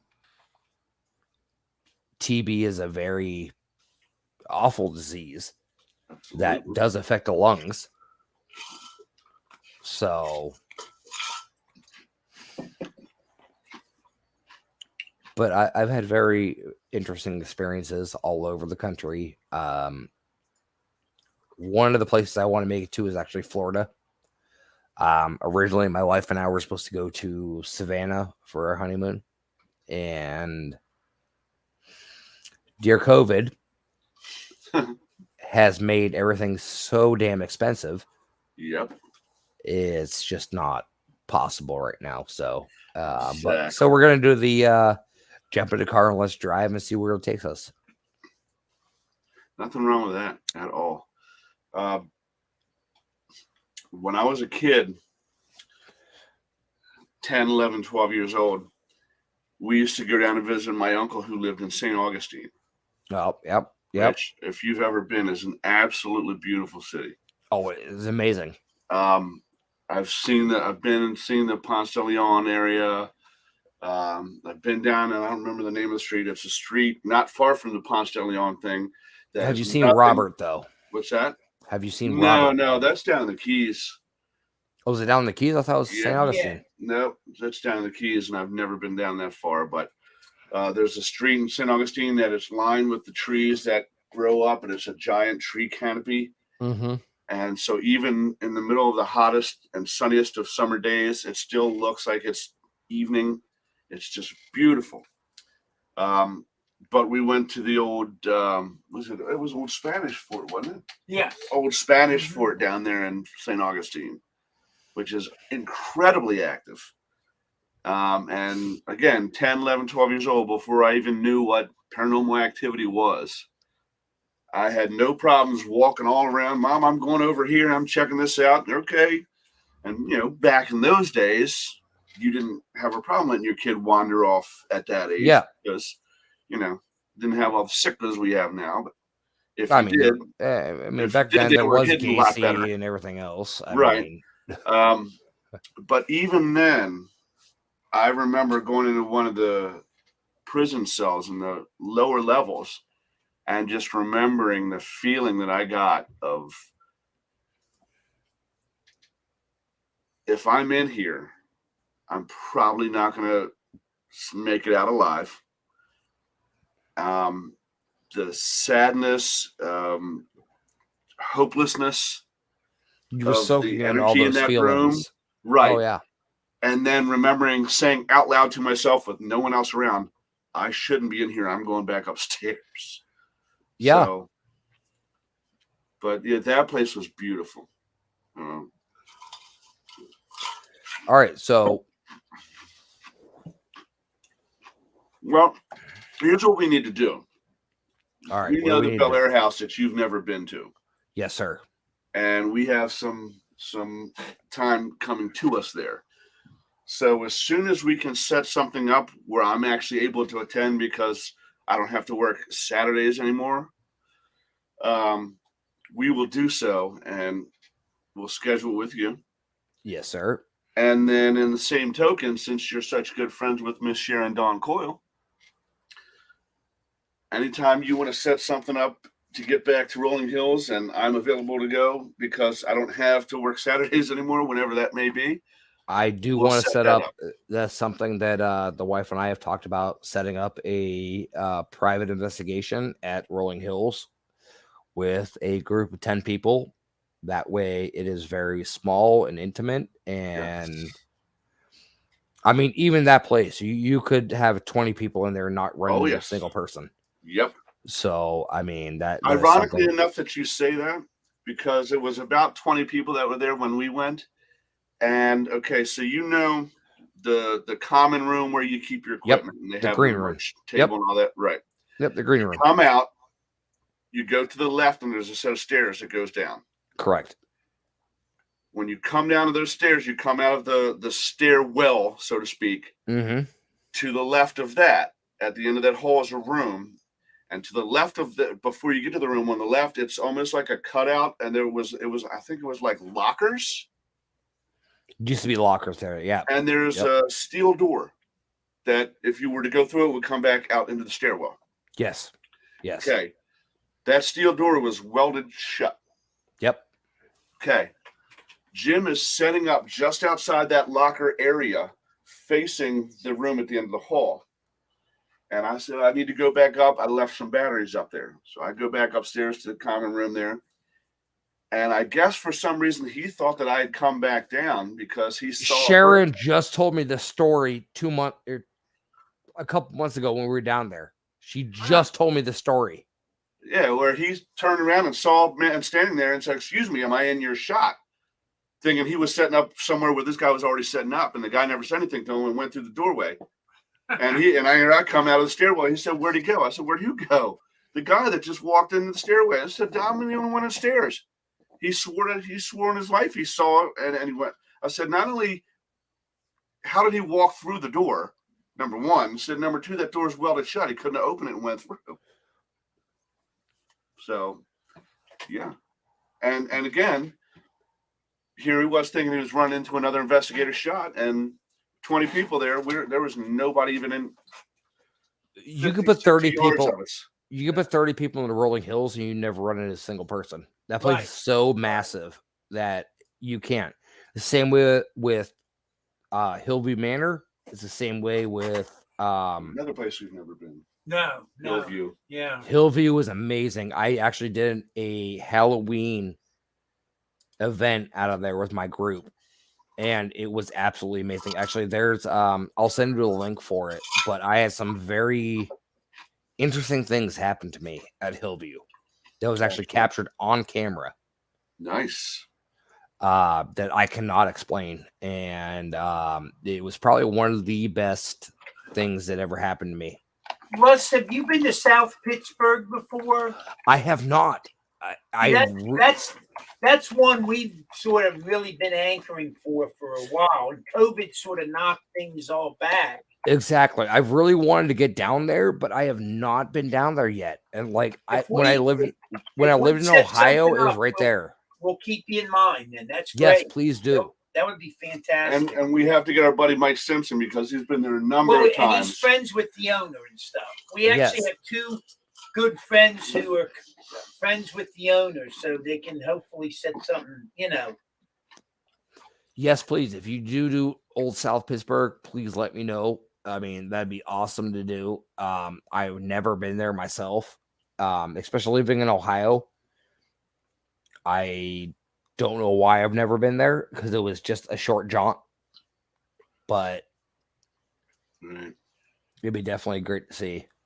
Yeah, and I understand that people are very, very nice. It's set up real nice for you too. You bring your bedding and stuff, but you can crash here and there. I'm at my age, I'm crashing. My all-nighters are gone. I don't blame you. I hit 9 o'clock and I'm done. Speaking of which, we're now out of time. That was a very quick 2 hours, but a very interesting 2 hours. Yeah, and Russ, thank you so much Thank you guys for having me. Yeah, no, it was really interesting. Really enjoyed all your tales and experience. Well, some of the questions that he posed were fantastic, and you know what? That got into very good conversation and dialogue about some things that I hadn't even considered before. Yeah. So that that was very educational for me. Yeah. So I want to thank you for bringing that to the field. I also used to be a radio show host, so I know the question to ask. Right.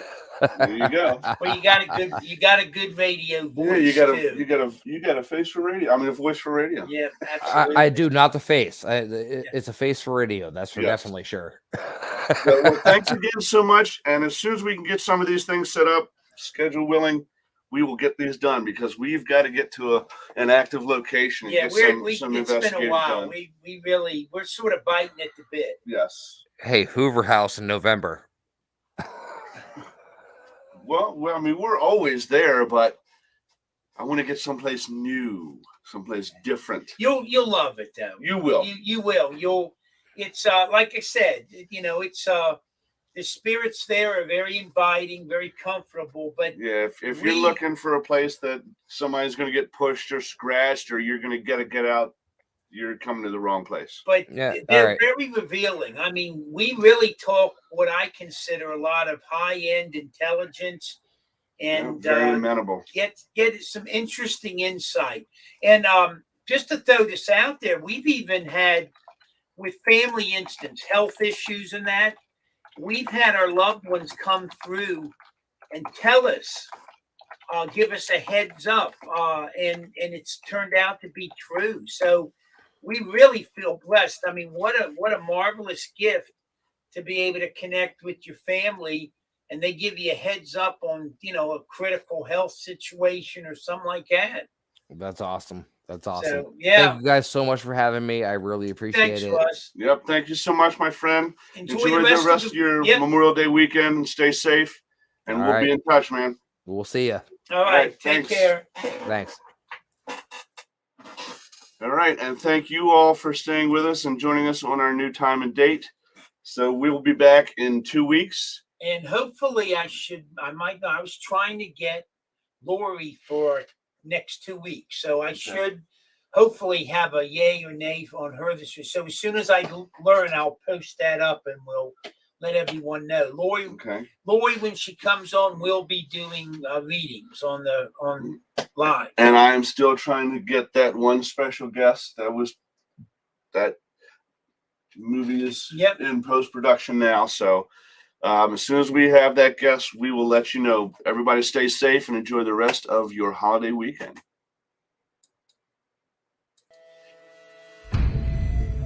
Thank you for joining Dave and Jim on Doorway to the Dead. Catch us next week right here at 8 p.m. every Thursday as we open the door to paranormal discussion and more.